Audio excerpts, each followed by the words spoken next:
Ngayon, since buntis nga si Mami Jack, medyo sensitive tayo sa amoy. Kahit na malinis na yung paligid, gusto ko mabango pa rin. Lumabas lang din to sa FYP ko. So, ngayon, magbibigay tayo ng honest review dito sa product na to.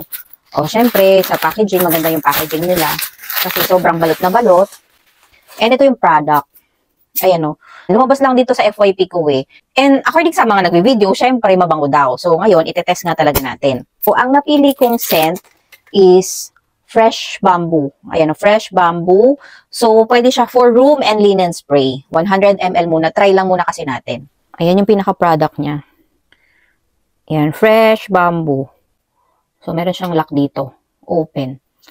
Bagong linis na ngayon yung banyo namin and gusto ko siyang itry since kulob nga siya.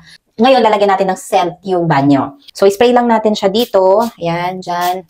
So, pwede rin naman dito sa toilet area. For my first impression dito sa Airwell na to, syempre mabango. Mabango siya. Yung fresh bamboo nung sikat na brand na letter M, fresh bamboo, amoy na amoy niya. Magkasing amoy sila. Gusto ko talaga yung amoy na yun, parang refreshing lang talaga niya. So, ganun din siya. So, nakailang spray ako, parang mga 5 or 4, gano'n. Mabango siya. Amoy na yung buong fresh bamboo dito sa CR namin. So, parang ang sarap-sarap magstay sa banyo. For now, syempre, when it comes to scent, mabango siya. So, recommended ko siya. Ito, yung basehan na lang natin dito is kung gaano siya katagal. When it comes sa price naman, this is 100 ml, pero mura lang siya. Marami silang scent, basta ito yung pinaka-brand niya. Yun na muna for now, and update ko na lang kayo kung gaano ba siya tumatagal.